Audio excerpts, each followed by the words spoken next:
The invitation said, "No press, no questions," and I laughed like it was a joke. It was a free, private island vacation offered to a handful of girls from the same social scene, and I told myself it was just luck. When our plane skimmed over blue water and dropped onto a strip of runway, my stomach tightened anyway.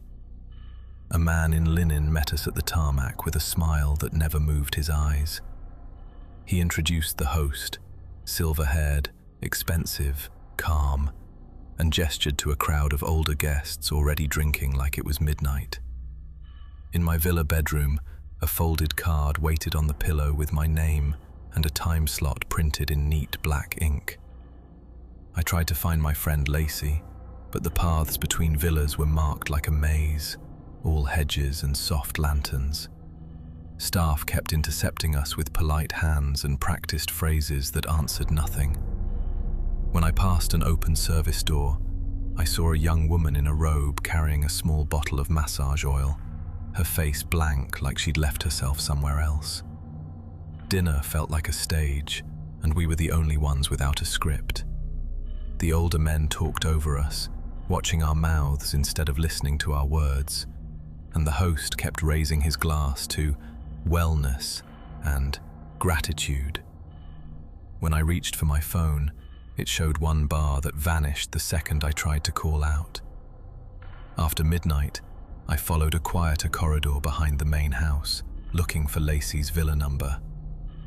The door at the end swung shut behind me with a soft click that sounded final. I pushed it, pulled it, and felt the handle give just enough to tell me it was locked from the other side.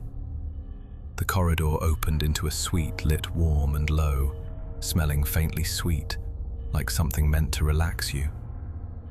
3 massage tables sat in a row with fresh sheets stretched tight, and a cart of folded towels waited like an audience.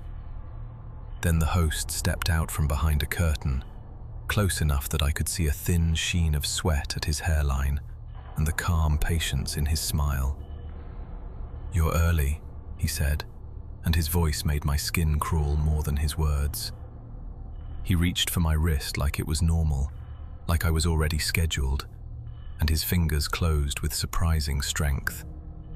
I yanked back, and the smile didn't change as he leaned in, his breath warm, his eyes cold and sure. I ran, and the soft-lit hallway turned into a hard-edged service tunnel that swallowed sound. Behind me, shoes slapped the floor in a steady pace that didn't panic, as if they knew exactly where I could go. I burst out into night air near the dock and saw a small boat bobbing with its key already in the ignition, like it had been left there for me on purpose. I shoved it away from the wood and gunned the engine until the shoreline blurred into a black line. A floodlight snapped on from the hill, sweeping the water, and for a second it pinned me like a finger on a map.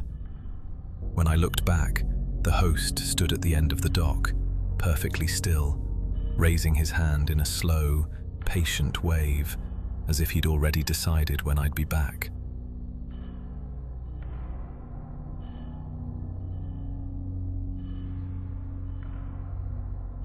The island resort was supposed to be dead quiet in the off-season, and that was the whole point of my job. I was there to keep the power running and answer the radio if a supply boat called in. The buildings were locked, the beach chairs stacked, and the wind never stopped.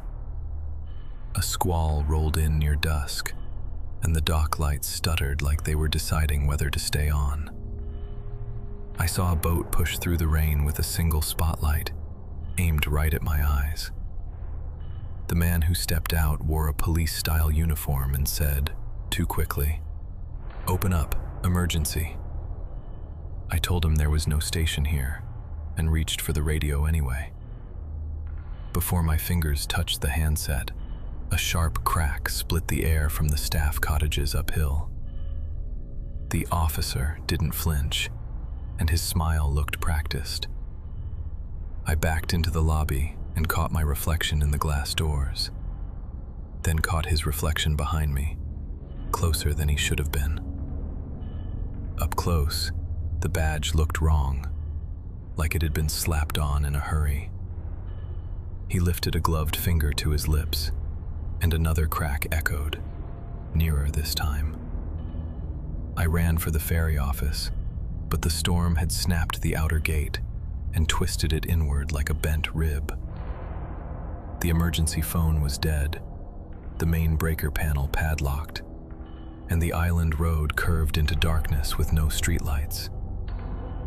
When I turned back, the dock lights went out, leaving only his spotlight sweeping side to side. I saw him clearly in the hallway, between the closed gift shop and the empty bar, water dripping off his cap brim. His eyes were flat, and the uniform hung on him like a costume borrowed from someone bigger.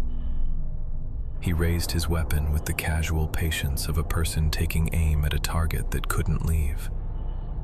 I sprinted into the service corridors, doors slamming behind me as the cracks followed, chewing holes into silence.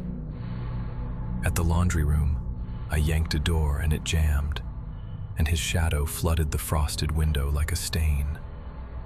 His breath touched my ear through the gap, and he whispered, almost friendly, "Nowhere to go." I slipped through a low-maintenance access and came out behind the buildings where the rain hit like gravel. The shoreline was jagged, but I kept moving until I saw a dark shape bobbing offshore, and a second shape behind it. Another boat, larger, closer to the main channel. I waved both arms and screamed until the larger boat angled toward me and hauled me aboard without a single question. 2 days later, I stood in my apartment staring at the news on a muted screen, watching them talk about a missing officer from a different county.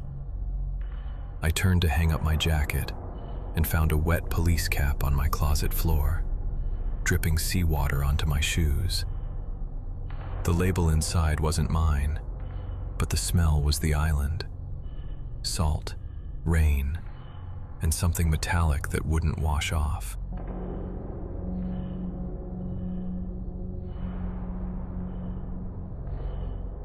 I took a weekend shift on a restricted wildlife island because it paid well and sounded peaceful.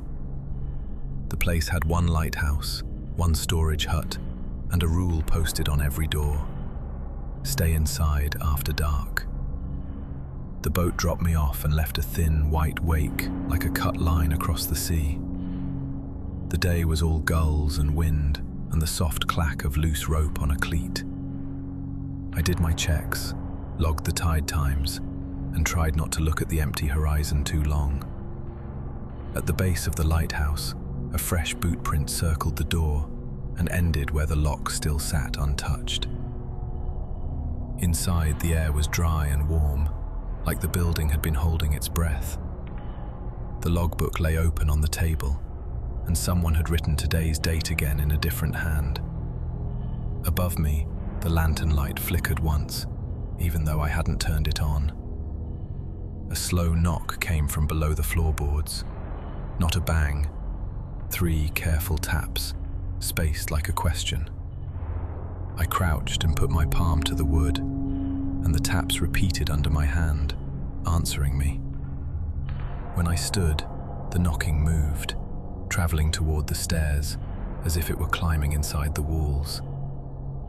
By dusk, the tide swallowed the narrow jetty, cutting the island into a circle of black water. The radio hissed, then died, and the storage hut door refused to budge like it had swollen shut. The only place that felt solid was the lighthouse, and even that felt like a throat closing. At full dark, I climbed to the lantern room and saw her outside the glass, standing on the gallery where no stairs should have led. Her oilskin coat clung to her like she'd just walked out of the sea, and water ran from her sleeves in steady threads. She leaned forward and pressed her face to the lantern glass, eyes open, staring straight through me. I stumbled back into the stairwell, and she was suddenly there too, halfway down, blocking the spiral like she'd always belonged in it. Her skin looked pale blue in the dim, and her mouth moved like she was trying out my name. When she reached for my sleeve, her fingers were cold enough to sting, and I ran. I barreled down the stairs and out into the bird hide, slamming the door as the wind tried to rip it back open. A small emergency panel on the wall had one big switch, and I hit it hard without thinking. The hide shutters snapped shut from the outside with a violent clack, and her silhouette filled the seams where light should have been. A searchlight swept the waves an hour later, slow and searching, and I threw myself into the surf until hands dragged me onto a deck. I didn't look back until the boat turned, and the lighthouse beam clicked on, steady and bright, like a signal meant for someone else.